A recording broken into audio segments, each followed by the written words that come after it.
Hello students, this is Tushar Patel, your physics expert and here we are with class 9 lecture number 7. हम already आपके लिए सीख चुके हैं कि ये ग्रेविटी कितनी इंपॉर्टेंट है, ये यूनिवर्सल लॉ ऑफ ग्रेविटेशन क्या है, किसने दिया, कैपिटल जी क्या होता है, स्मॉल जी क्या होता है, फ्री फॉल क्या होता है, हर एक चीज़ हम सीख चुके हैं.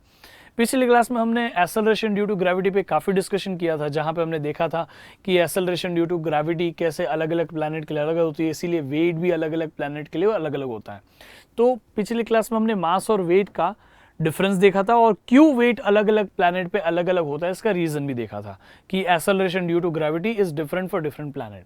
तो आज के इस क्लास में हम अर्थ के सबसे बेस्ट फ्रेंड मून के लिए हम पढ़ने वाले कि अगर हम मून पे जाते तो वहाँ हमारा वेट कितना होता है और वहाँ का वेट क्यों अलग होता है, क्यों सेम होता है, हर एक चीज़ के ऊपर आज डिस्कशन होने वाला है. So before we start please इस चैनल को सब्सक्राइब कर दीजिए अगर आपने अभी तक नहीं किया है तो. ठीक है, let's begin with my introduction. मैं हूं Tushar Patel, your physics expert. It's been more than 7 years I am teaching physics and now my job is to make your physics easy. Okay, चलिए let's begin with your topic, which is comparison of weight of an object on the earth and on the moon. हम देखेंगे कि अर्थ के compare में moon के ऊपर wait का क्या फर्क है और क्या नहीं है. ठीक है, चलिए शुरू करते हैं. तो ग्रेविटेशन के लिए ये एक ऐसा टॉपिक है जिसके ऊपर बेसिक सवाल आपके कोई एग्जाम में आ सकते हैं, काफ़ी अच्छे से पूछ सकते हैं. ठीक है, तो हम ऑलरेडी आपके इस पर्टिकुलर चैप्टर के लिए हम ग्रेविटी का इंट्रोडक्शन कर चुके हैं, यूनिवर्सल लॉ ऑफ ग्रेविटेशन क्या होता है वो भी सीख चुके हैं, फ्री फॉल क्या होता है, एक्सेलरेशन ड्यू टू ग्रेविटी क्या होता है वो भी सीख चुके हैं. फिर हमने मास और वेट सीखना चालू किया है. मास के बारे में हम जान चुके हैं, वेट के बारे में भी हम जान चुके हैं, लेकिन वेट अलग अलग प्लैनेट पे अलग अलग होता है. तो मून पे क्या होगा इस पर्टिकुलर टॉपिक को आज हमें जानना है. तो इस मास और वेट के टॉपिक में we are studying this concept, weight of an object on the moon and comparison of weight of an object on the earth and the moon. समझ में आ गया? So this are the two concepts of topic mass and weight which we are going to cover. Mass और weight में इन दो topics को cover करने वाले हैं हम, मजा आने वाला है, इन दो कंसेप्ट्स को हम सीखने वाले हैं. It is going to be a very much interesting thing. समझ में आ गया? फिजिक्स की खास बात ही ये है, बहुत इंटरेस्टिंग होता है. ठीक है, चलो लेट्स गो अहेड. हम ऑलरेडी काफ़ी कुछ जानते हैं, formula of weight, formula of gravity, formula of force के बारे में काफ़ी कुछ जानते हैं. चलिए कुछ बेसिक बातें कर लेते हैं. जैसे कि कोई भी particular planet, let it be moon, earth, Mars, Jupiter, कोई भी हो, हर प्लैनेट के लिए एक्सेलरेशन ड्यू टू ग्रेविटी का फॉर्मूला क्या होता है? G for that particular planet is capital G, capital M upon capital R का square. Where capital G is universal gravitational constant, capital M is mass of that particular planet and capital R is radius of that particular planet. And it gives you the value of small g, that is acceleration due to gravity on that particular planet. समझ में आ गया? अच्छा, अब आप अगर मुझे बताओ ये जो रॉकेट है जिसका मास अगर मैं स्मॉल m ले लूं तो this particular planet will have mass of capital m. For simplicity, if it is earth और मून और मार्स और जुपिटर और सैटर्न और नेपच्यून और व्हाटएवर इट इज, बट उसके मास को कैपिटल m लिया जाएगा compare to this mass of this rocket और व्हाटएवर ऑब्जेक्ट. ओके, तो अगर मैं आपको बताऊं कि वेट का फॉर्मूला बता दीजिए, तो वेट के फॉर्मूला में wait of this particular object on this particular special planet will be equal to mass of that object ना, not the mass of the planet. मेरा वेट अगर मैं अर्थ के मास से कैलकुलेट करता हूं कैसे होगा? मेरा वेट के लिए मेरा ही मास लगेगा ना, सिंपल है.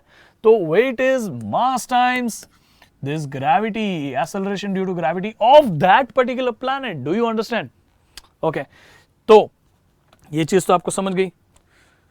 अच्छा सर, आपने बताया था कि ये जो वेट है ना, weight is the gravitational pull by the object on the by the earth on the object.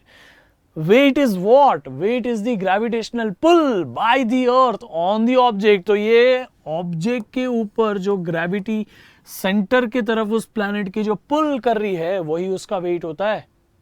समझ में आ गया? तो ये pull by this planet on this object is the weight, and this weight is nothing but the gravitational force. Yes, gravitational force. Come on, please tell me the formula for gravitational force in this particular case. Capital G तो रहता है gravitational force के formula में. Force के formula में capital G ना हो तो बात ही कैसे बनेगी? कैपिटल G एक का मास कैपिटल एम, दूसरे का मास स्मॉल एम, दोनों के बीच में distance is equal to the radius of this particular planet which is capital R. So G capital M small M upon capital are.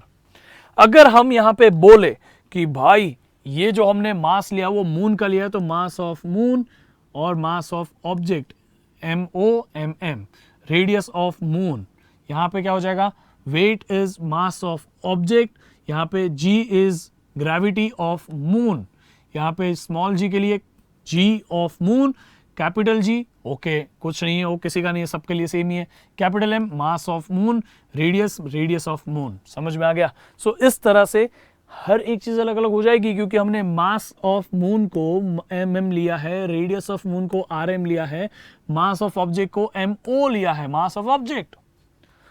तो इन सब में कुछ सिमिलैरिटी है क्या? एक सेकेंड देखिए, मैं आपके लिए काम आसान कर देता हूं.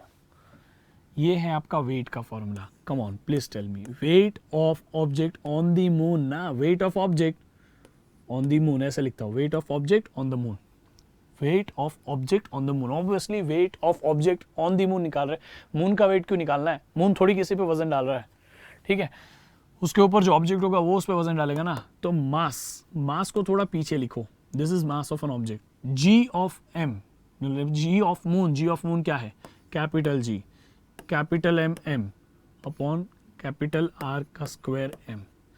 अरे भाई ये देखो हमने क्या प्रूव कर दिया, देख देख देख देख, ये रहा और वही ये रहा, same same. Gravitational force is capital G MM MO upon RM, obviously square, हाँ स्क्वायर तो होना चाहिए ना, नीचे R का स्क्वायर होता है. यहां पे weight of object on the moon is G MM MO upon RM square. Exactly same है, यानी कि weight of object on the moon is the gravitational force between that object and the moon. Simple है ना. ये formula में आप देख लो तो इसी पर्टिकुलर फॉर्मूला के अंदर मैं बोल सकता हूं capital G capital M upon R square, capital G MM upon RM square is actually G of M which is this only. देखो ना, G MM upon RM square है कि नहीं, exactly same. समझे? So इसी चीज को हमने यहां लिखा है, weight of object on the moon. क्या लिखा बेटा? weight of object on the moon is equal to gravitational force, weight of object on the moon, object का वेट ऑन द मून, जिसको मैं WM से लिखूंगा अभी से, is equal to gravitational force between that two object which is equal to capital G capital M small m. This is mass of the moon, this is mass of the object upon RM का square, यानी कि radius of the moon का square. Simple as that. समझ में आ गया कि नहीं? अच्छा, तो ग्रेविटेशनल फोर्स बोलो या वेट बोलो, बात तो एक ही है. तो आप यहाँ पे ऐसा भी लिख सकते हो, mass times gravity, mass times gravity. और ग्रेविटी की वैल्यू कितनी होती है आपको पता है, capital G capital M upon capital R square. Because we are talking about G of moon, we must talk about G capital M mass of the moon and radius of the moon का square. अच्छा sir, ये रहा जिसको आप G बोल रहे हो ना कब से सर, ये रहा, और ये स्मॉल m का स्मॉल m, ये रहा स्मॉल m, इधर मल्टीप्लाई हो जाएगा, ये रहा. तो मैंने G को ये रखा, M को M रखा, G ये रहा, M ये रहा. सिंपल है. समझे कि नहीं? तो याद रखेंगे, ये है हमारे लिए formula, wait of object on the moon. समझ में आ गया कि नहीं? अभी इसी के बेस्ड हम कुछ पर्टिकुलर वैल्यूज को सब्स्टिट्यूट करते हैं. जैसे हमें क्या क्या पता है, हमें क्या नहीं पता है, उसको सब्स्टिट्यूट करते हैं. अलग अलग ऑब्जेक्ट के मास अलग अलग हो सकते हैं, लेकिन मून का मास तो वही रहने वाला है, मून का रेडियस तो वही रहने वाला है, कैपिटल G भी वही रहने वाला है. So weight of object on the moon will be equal to capital G mass of the moon, mass of the object upon radius of the moon का square. इन चीजों की वैल्यूज हमें पता है, because these are the values पूरा दुनिया जानता है, ये वैल्यूज सबको पता होनी चाहिए. ठीक है, G MM upon RM square. तो मास ऑफ द मून रखा 7.35 इंटू 10⁻22 kg. ये value of universal gravitation constant capital G की वैल्यू रखा 6.6 × 10⁻11 न्यूटन मीटर स्क्वायर पर kg स्क्वायर. ये रख दिया. रेडियस ऑफ द मून रख दिया हमने, रेडियस ऑफ द मून की वैल्यू रख दी हमने यहाँ पे 1.74 इंटू 10⁻6. समझ में आ गया? तो ये और ये तीनों सब्स्टिट्यूट करो, आपको इस पर्टिकुलर वैल्यू, इस पर्टिकुलर तीनों चीजों को सॉल्व करने के बाद आंसर आ जाएगा कि ये होता है 1.62 अप्रोक्सीमेटली. इसकी वैल्यू कितनी आई बेटा? 1.6। अच्छा, हमने स्मॉल m तो सब्स्टिट्यूट ही नहीं किया, देखो small m as it is carry forward हुआ है, तो हम क्यों ना अभी इसको ऐसा लिखे कि wait of the moon is this capital G mm upon RM square. ये रहा हमारा पहले फॉर्मूला था। इधर इसकी वैल्यू क्या है, वो है 1.62 अप्रोक्सीमेटली, 1.61 1.62 कुछ आगे पीछे हो सकती है, अप्रोक्सीमेटली हमने कैलकुलेट की है, नॉट टू प्रिसाइज बिकॉज हमने ये वैल्यू भी एकदम प्रिसाइज नहीं ली है, ठीक है, ये भी। तो 1.62 इंटू स्मॉल m, ये हो गया वेट ऑन द मून का फॉर्मूला। 1.62 इंटू स्मॉल m, देखो weight on the moon is 1.62 into small m, that is mass of the object, simple. और आपको पता है कि वेट का फॉर्मूला होता है weight on the moon of the object, object का मून के ऊपर वेट का फॉर्मूला होता है मास टाइम्स ग्रेविटी। क्या यही तो ग्रेविटी है ना 1.62, समझ में आ गया। So weight is actually mass times gravity, यही रहा वो ग्रेविटी ऑफ द मून। तो हमने इसलिए लिखा कि gravity on the moon is 1.62 into 1.62, और ये gravity is the acceleration due to gravity है ना, तो इसीलिए हम उसका यूनिट लिखते हैं मीटर पर सेकेंड स्क्वायर। ये बहुत आसान था। तो हमने अभी एक फॉर्मूला भी डेवलप कर लिया है कि कभी भी हमें wait of the object on the moon निकालना हो तो 1.62 इंटू 10 1.62 मीटर्स पर second square into mass of the object ले लो, सिंपल एज दैट, ये रख दिया। और 1.62 क्या है, acceleration due to gravity of the on the moon, समझ में आ गया, ये रहा, याद रखेंगे हम इसे। चलो, तो बेस्ड ऑन दिस एक छोटे से सवाल का जवाब तो हम आराम से दे सकते हैं। अगर हमारा मास 50 kg है, how much will you weight on the moon, तो हमारे पास दो फॉर्मूले हैं। एक हमने अभी फॉर्मूला डेराइव किया, weight on the moon is 1.62 into mass of the object, है ना। या तो हम थोड़ा और पहले से करें तो weight is equal to mass times gravity, and gravity on the moon is equal to 1.62 into ये मास ऑफ द ऑब्जेक्ट। तो ये हो गया। अरे ये करो या ये करो, एक ही तो बात है, ऐसे खाओ ये ऐसे खाओ, एक ही बात है, समझ में आ गया। ये दोनों देखो सेम ही फॉर्मूला है, 1.62 m is always equal to m into 1.62। तो हम क्यों ना हमने जिस तरह से डिराइव किया उसी को यूज करें, इसी चीज को यूज करते हैं। 1.62 इंटू m की वैल्यू 50 है, सब्स्टिट्यूट करिए और आपको आंसर मिल जाएगा। So 1.62 into mass of the object is weight on the moon, so weight of the object on the moon is 1.62 into 50, और 50 को मल्टीप्लाई कर दो तो आपका आंसर आ जाता है 81। And you know, weight is the gravitational pull, weight is the gravitational force, that's why its unit is Newton। समझ में आ गया क्यों उसका यूनिट न्यूटन है, समझा। तो अभी अगर आप जाते हो मून के ऊपर तो आपका मास अगर 50 दिखा रहा है अर्थ के ऊपर तो ऑब्वियसली 50 ही है, मून के ऊपर भी मास तो, लेकिन मून के ऊपर आपका वेट जो है ना वो 50 नहीं रहेगा, वो 81 न्यूटन हो जाएगा। जबकि आप अगर यहाँ पे अर्थ पे हो तो 50 इंटू 9.8 अप्रोक्सीमेटली 10 मान लो, तो 50 इंटू 10 यानी कि 500 न्यूटन आपको अपना वेट फील होगा। और जब आप मून पे जाओगे तो आपको अपना वेट सिर्फ और सिर्फ 81 न्यूटन फील होगा। यू विल फील एकदम हल्का हल्का हल्का, समझ में आ गया है ना, मजेदार weight. Okay, any which ways, चलिए इस पर्टिकुलर चीज का जवाब दीजिए। एक डॉग है जिसका वेट बता गया है, एक डॉग है जिसका वेट बता गया 40 न्यूटन, एक कैट है जिसका मास बता गया 20 kg। बताए कौन हैवियर है on the moon, who is heavier on the moon. Dog का वेट ही सीधा दिया है लेकिन कैट का मास दिया है, ऐसे ही देख के मत बता दो कि डॉग हैवी है, अरे कैलकुलेट करना पड़ेगा, ये वेट है और ये मास है। We are calculating apple, we are comparing apple with the orange, that does not make sense. तो हमें इसको पहले ऑरेंज से एप्पल बनाना पड़ेगा ना। मास इज 20 kg, तो उसका वेट बताओ, वेट इज व्हाट 20 इंटू 1.62। जब तक 20 इंटू 2 नहीं होता ना, ये अगर 2 होता तो 20 इंटू 2 40 होता, लेकिन ये 2 से कम है तो ये 40 से भी कम होगा ना टोटल, समझ में आ गया। मतलब कि अगर ये 2 होता तो 20 इंटू 2 क्या होता, 40 होता, तो हम इसके इक्वल तो पहुंच पाते, लेकिन ये तो खुद ही 2 से कम है, तो 20 इंटू 2 से कम वैल्यू 40 से तो कम ही आंसर देगा। दैट इज वाई ऑब्वियसली ये डॉग हैवी है, समझे कि नहीं भाई। जीत गया हमारा डॉग, वो हो करेक्ट आंसर इट इज। चलो तो देखो कैलकुलेट किया 1.62 तो आंसर है 32.4। और हमें पता है कि जब तक ये वैल्यू 1.62 नहीं होती थी तो तब तक हमारा 40 क्रॉस होने नहीं वाला था, 40 तक भी नहीं पहुंचे, तो इसीलिए हमारा आंसर 40 से कम आता। तो वेट कम था कैट का compare to dog on the moon. ठीक है, समझा कि नहीं? चलो इस सवाल का जवाब दे दो फिर। Let's answer this particular question. Question is true और फॉल्स, जैसा नहीं, चलो कनेक्ट करना है। ए स्टेटमेंट क्या है? Radius of the moon increases, its mass is constant. तो पी और क्यू में से किसके साथ जा रहा है? Weight of the object on the moon decreases, radius बढ़ेगा। स्मॉल जी का फॉर्मूला होता है capital G capital M upon capital R square, and obviously for moon if it is तो mass of the moon and radius of the moon. But हमें क्या पूछा है? Weight के बारे में पूछा। तो वेट का फॉर्मूला भी तो हमें पता है, मास टाइम्स ग्रेविटी, है ना, मास टाइम्स ग्रेविटी। तो ग्रेविटी ऑन द मून के लिए हम लिख लेंगे ना capital G capital M of the moon and radius of the moon का स्क्वायर, और ये स्मॉल एम का स्मॉल एम। ठीक है, प्लीज टेल मी हियर कि ये जो कैपिटल जी है उसकी बात की नहीं। फिर क्या बोला है? If radius of the moon increases, क्या बोला बेटा? Radius of the moon increases, तो पी और क्यू में से क्या होगा? क्या पी होगा क्या? तो रेडियस बढ़ेगा तो क्या होगा? चलो देखते हैं।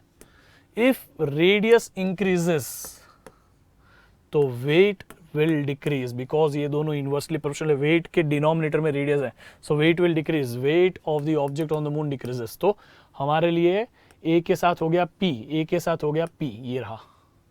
सिमिलर वे में हम दूसरा पार्ट सॉल्व करते हैं, जहां पे हम बात करते हैं कि क्यू बी के साथ क्या होगा। तो B mass of the moon, mass of the moon, ओहो मून का मास इंक्रीज कर दिया है, कीपिंग इट्स रेडियस कांस्टेंट, तो weight of the object increases कि नहीं? मास ऑफ द मून बढ़ा दोगे तो ये तो डायरेक्टली प्रोपोर्शनल है, weight is directly proportional, weight is directly proportional to mass of the moon, है ना। दैट सिंपली मीन्स जैसे ही मास ऑफ द मून बढ़ेगा, weight of the moon, weight of the object on the moon बढ़ जाएगा। तो B के साथ आ रहा है क्यू और बी के साथ आ रहा है क्यू, तो हम यहां पे टिक कर देंगे। चलो let's join the bubble, submit कर दे। चलो let's submit it out. Wow, it is correct answer, it is correct answer. चलिए आगे बढ़ते हैं।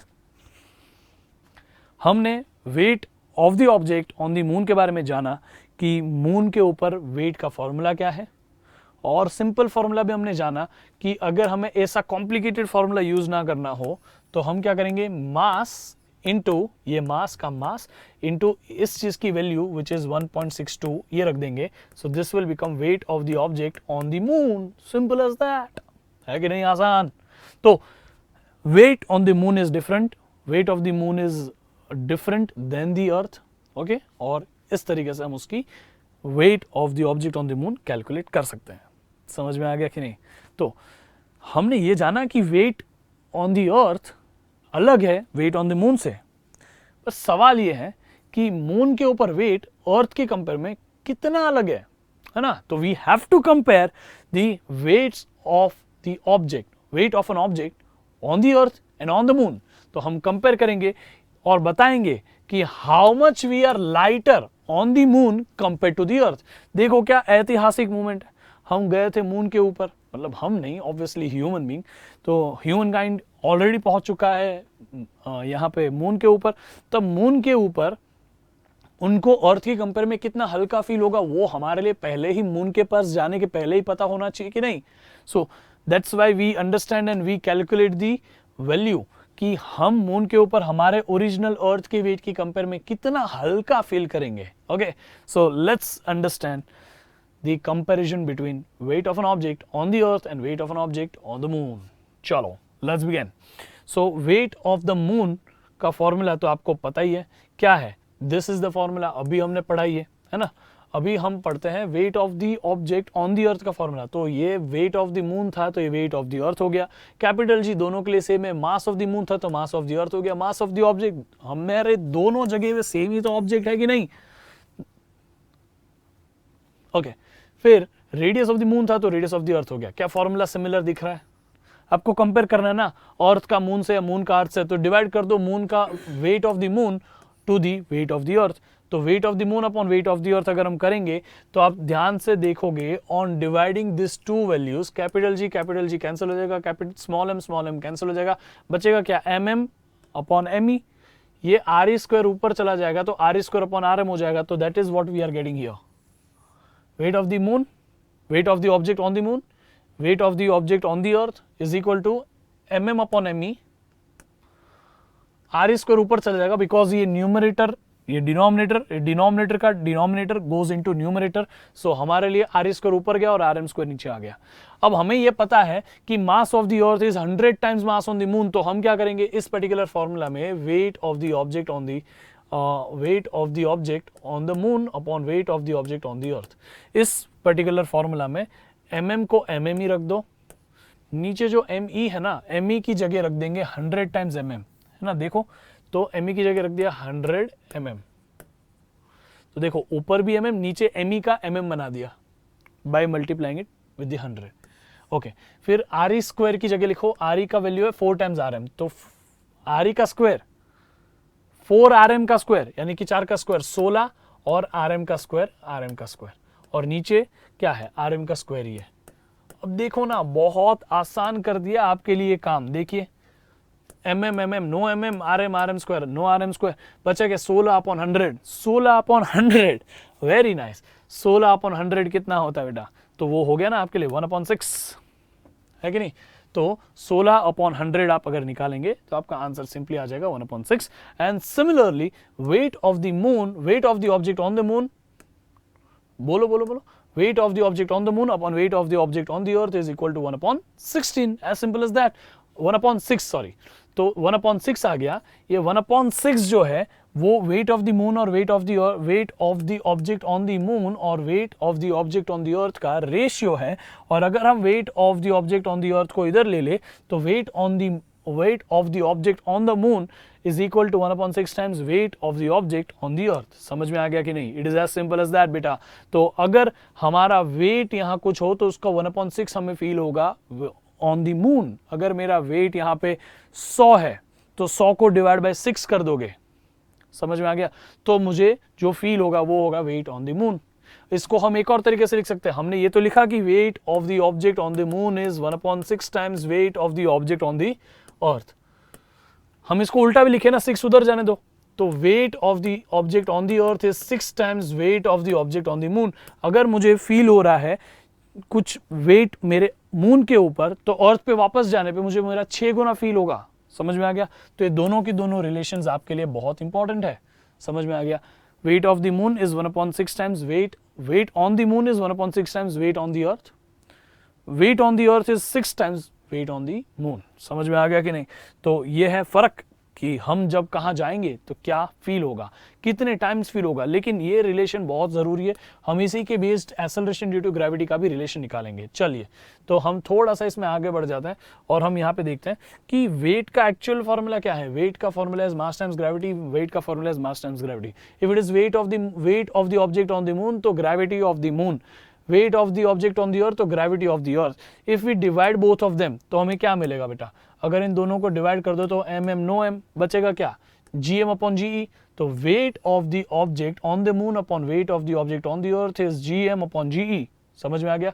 अच्छा, ये हमें पता है कि नहीं, जी ये W M upon W E क्या हमें पता है, ये देखो W M upon W E तो हम यहाँ पे सीख चुके हैं, डब्ल्यू एम अपॉन डब्ल्यू 1/6 है कि नहीं। तो यहाँ हम क्या रख देंगे इसकी जगह पे बेटा, वी विल सब्स्टिट्यूट इसकी जगह पे, इसी की जगह पे हम 1/6 रख देंगे, तो जीएम अपॉन जी क्या हो गया 1/6 हो गया ना। तो जीएम अपॉन जी ई 1/6 हो गया, तो सिंपली क्यों ना हम जी ई को उधर ले ले, तो g M is equal to g on the moon is equal to 1/6 times g on the earth, as simple as that. समझा। तो gravity of the moon is 1/6 times gravity of the earth, that is why weight on the moon is 1/6 times weight on the earth. It is as simple as that. समझ में आ गया कि नहीं। चलो एक बार हम देखते हैं कि ये ग्रेविटी का अलग होना क्या कोई रियल लाइफ इम्पैक्ट करता है कि नहीं। Let's look at it. दोनों जगह हमने एक बॉल रखे जो गिरा है, देखो अर्थ कितना स्ट्रांगली खींचता है उसको। You please look at it. ये अर्थ है हमारे पास, दिस इज द अर्थ, ये अर्थ है और ये है हमारे पास मून। दोनों जगह अगर हम साथ में बॉल को गिरा दे, लुक हियर, साथ में हमने बॉल को गिरा, ग्रेविटी मून पे कम है, ग्रेविटी अर्थ पे ज्यादा है। अर्थ ने उस बॉल को कितना स्ट्रांगली खींचा और ऊपर जाते वक्त कितना स्ट्रांगली अपोज किया, तो वो ज्यादा ऊपर भी नहीं गया, मतलब जितना जल्दी से नीचे उतरा उतना ही क्या हुआ, ऊपर जाते जाते अर्थ ने तुरंत रोक लिया, वापस नीचे खींच लिया। लेकिन हमें पता है कि मून पे ग्रेविटी वीक है, तो इतना जल्दी नहीं खींच रहा है, देखो धीरे धीरे धीरे धीरे खींच रहा है। आई होप कि आप समझ पा रहे हो कि मैं आपसे ये समझा रहा हूं कि हमें पता है कि ग्रेविटी ऑन दी अर्थ कितना है, ऑलमोस्ट 9.8 है। ग्रेविटी 9.8 ऑब्वियसली मीटर पर second square. Gravity on the moon कितना है, ऑलमोस्ट 1.62 मीटर पर सेकेंड स्क्वायर है। यानी कि कोई भी चीज अगर ड्रॉप करेंगे तो कहां उसको ज्यादा नीचे की तरफ खींचा होगा, अर्थ पे, इसलिए अर्थ पे जल्दी भी नीचे आएगी, ऊपर जाते वक्त जल्दी रुक भी जाएगी। और मून के ऊपर ऐसा नहीं हो रहा, क्योंकि मून पे ये एक्सेलरेशन जो खींचा हुआ है ना, एक्सेलरेशन, हम जब भी मून के ऊपर गिरेंगे तो हमारा एक्सेलरेशन सिर्फ इतना होगा, जब भी हम अर्थ के ऊपर गिरेंगे तो हमारा एक्सेलरेशन इतना होगा। समझ में आ गया? तो मून पे हमारा एक्सेलरेशन बहुत कम है, इसीलिए चीजें धीरे धीरे नीचे आती है और ऊपर जाते वक्त भी धीरे धीरे रुकती है। इसीलिए हम यहाँ पे वापस इसका इफेक्ट देखें तो देखो, ज्यादा ग्रेविटी जल्दी नीचे गिरा, कम ग्रेविटी क्योंकि 1.6 है मून पे तो धीरे से नीचे गिरा है। समझ में आ गया? So this is the difference. What a beautiful thing it is. देखो आप, if you want to see just about earth, देखिए ये अर्थ के ऊपर और मून के ऊपर देखो कितना फर्क है कि नहीं? देखो एक और बार हम वापस देख ले, ये जो पहले बॉल गिर रहा है यहाँ पे वो मून के ऊपर गिरा है, ये पहला। देखो स्लो स्लो स्लो स्लो, पीछे अर्थ का बॉल तब तक तो काफी बार गिर के रुक भी चुका है, देखो अभी तक गिरना चालू उसका, है ना? तो बात अभी तक घूम रहा है। डू यू अंडरस्टैंड कि मून पे चीजें धीरे धीरे नीचे गिरेगी और धीरे धीरे रुकेगी ऊपर जाते वक्त। अर्थ पे ये दोनों चीजें फास्ट होगी क्योंकि अर्थ पे एक्सेलरेशन ड्यू टू ग्रेविटी 9.8 है और मून पे सिर्फ 1.62 है। समझ में आ गया कि नहीं? सो बहुत ही आसान चीज है और इन सारे 3D मॉडल्स की हेल्प से और भी आसान हो जाता है आपके लिए सारी चीजें समझना। क्या कहीं ऐसा कुछ आपको मिलता है? नहीं, only on Embibe. Embibe is the best.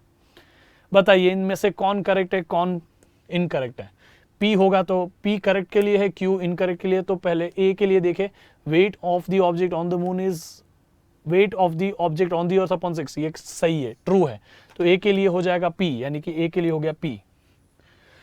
Wait of the moon, weight of the object on the moon is 6 times. नहीं, ये गलत है ना, B इज इनकरेक्ट। Q हो गया, Q इज इनकरेक्ट ना, तो B is incorrect. Weight of the object is more on the earth than that of moon. कहाँ सही? ये तो सही है ना, ये गलत नहीं हो सकता। हमारा वेट अर्थ के ऊपर ज्यादा है मून के कंपेयर में, तो ये सी भी पी है, सी भी करेक्ट है।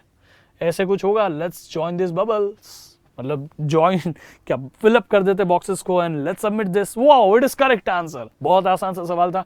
देखो कितना अच्छे से आप दिमाग लगा सकते हो, कितना क्रिएटिव हो सकते हो आप ऐसे सारे सवाल में, है कि नहीं? तो ये इंटरेक्टिव सवाल जो होते हैं उनके जवाब आप आराम से आप भी खुद हमारे एमबाइब ऐप के जाके ऊपर दे सकते हैं। तो लेट्स समराइज दिस कि हमने क्या देखा। हमने ये देखा कि हमारा वेट मून के ऊपर अलग है, अर्थ के ऊपर अलग है। मून के ऊपर हमारे वेट का कुछ फॉर्मूला होता है, mass of the object into 1.62, obviously newton. Earth के ऊपर अगर हमें ये यूज करना हो ये फॉर्मूला, तो अर्थ के ऊपर हमारे वेट का फॉर्मूला होता है mass of the object into 9.8 metre पर सेकेंड स्क्वायर, ऑब्वियसली। उसके बाद में सॉरी न्यूटन, यूनिट होगा 9.8 के बाद न्यूटन होगा, ठीक है? तो सिंप्लिसिटी के लिए हम weight of the object on the earth के लिए लिखेंगे mass of the object into 9.8 and this will be newton, है ना? और यहाँ पे weight of the object on the moon होगा mass of the object into 1.62, और ये भी न्यूटन में। वेट तो हमें न्यूटन में मेजर करना होता है, भले हम केजी बोलते हैं हमारे वेट को मेजर कर रहे हैं, but that is a different unit. मैंने आपको लास्ट क्लास में समझाया केजी वेट क्या होता है। Any choice, that is not the topic of discussion, क्योंकि it will take again one more lecture to understand that. तो अगर आपने वो नहीं देखा, प्लीज पिछले लेक्चर में जाके देखिए। तो वेट के फॉर्मूले अर्थ के लिए होता है, वेट का फॉर्मूला मून के लिए होता है। हमें हमारा वेट अर्थ के ऊपर ज्यादा फील होता है, वेट के मून के ऊपर कम फील होता है। मून के ऊपर हमें हमारा वेट अर्थ के कंपेयर में 1/6 टाइम्स फील होता है, यानी कि 6 से डिवाइड किया हुआ। समझ में आ गया? अगर हमारा वेट मून पे कुछ है तो अर्थ पे हमें 6 गुना ज्यादा फील होगा, ठीक है? तो यही सारी चीजों के बारे में हमने देखा। और acceleration due to gravity for the moon is 1.62 metre पर second square, where it is of earth is 9.8 metre पर second square. Obviously both are approximately, क्योंकि हर जगह ग्रेविटी एग्जैक्टली सेम नहीं होती। मैंने आपको समझाया है पिछले क्लास में, हाँ कि ना? तो आई होप कि आपको ये सारी की सारी चीजें बहुत अच्छे से समझी है। और इन चीज़ों को आपको याद भी रखना है, ठीक है। अभी मैं आपको एक छोटे से सवाल के साथ छोड़ता हूँ, ताकि आप इस सवाल का जवाब मुझे इस वीडियो के कमेंट बॉक्स में कमेंट करो और मैं आपको बता दूँ कि अगले क्लास में इस पर्टिकुलर सवाल का जवाब कैसे आया, ठीक है। जल्दी से सुनो सवाल। ये रॉकेट यहाँ पे देखो, दिख रहा है छोटा सा rocket. Let's launch it out. Launch कर दिया हमने उसको, ऊपर जा रहा है। ये ग्रेविटी सबको किधर खींचती है? Towards the surface of the अर्थ ना। तो ये रॉकेट को तो नीचे ग्रेविटी खींच रही होगी कि नहीं खींच रही होगी? Then how this rocket is being able to lift itself upward? समझ में आ गया सवाल क्या है? तो ग्रेविटी जब इस रॉकेट को नीचे खींच, रॉकेट बहुत हैवी होता है, बहुत हैवी होता है, समझ में आ गया। फिर भी ये ग्रेविटी के अगेंस्ट में ऊपर लिफ्ट अप कैसे हो रहा है, ये आपको मुझे इस वीडियो के कमेंट बॉक्स में बताना है। समझ में आ गया? मस्त सवाल है। तो अगर आपको ये सेशन अच्छा लगा है ना, तो प्लीज इस वीडियो को लाइक करो, इस चैनल को सब्सक्राइब करो और अपने हर एक फ्रेंड को बोलो कि यहाँ पे आके सीखे, because we are teaching at next level. और आप सभी से मेरी एक रिक्वेस्ट है, अभी के अभी जाइए MBAB पे जाके छोटा सा टेस्ट अटेंड करिए और आपके कितने मार्क्स आ रहे हैं इस पर्टिकुलर टॉपिक में जो भी आज हमने सीखा, उसके ऊपर एक छोटी सी टेस्ट खुद बना के क्रिएट करिए, है ना। आप वहां पे जा सकते हैं, MBAB के ऊपर खुद ही एक टेस्ट क्रिएट कर सकते हैं। सिलेक्टिंग द टॉपिक्स, आप टॉपिक सिलेक्ट कर लीजिए चैप्टर के साथ में, तो आपको सिर्फ जो टॉपिक सिलेक्ट करोगे उसी के ऊपर एक मस्त सी क्यूरेटेड टेस्ट आ जाएगी, जो हमारा आर्टिफिशियल इंटेलिजेंस आपके हिसाब से बेस्ट वे में उस टेस्ट को क्रिएट कर देगा। फिर आपके स्कोर के हिसाब से आपको पूरा एनालिसिस देगा कि आपको ये टॉपिक स्ट्रांग है, ये वीक है, ये वीक है, ये स्ट्रांग है, आप इतना अच्छा परफॉर्म कर रहे हो, इतना थोड़ा सा आप कहीं लैग कर रहे हो, सब चीज बताएगा। हमारा AI आपको अच्छे से गाइड करता है। Our AI is like a mentor for you. So अभी MBAB डाउनलोड करिए, वहां पे जाइए और सब कुछ एक्सेस करिए। Everything is free, nothing you have to pay. समझ में आ गया? बस आपको आपका अटेंशन पे करना है ना।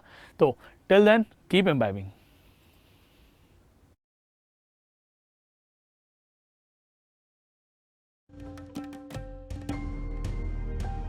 Keep imbibing. We believe in you.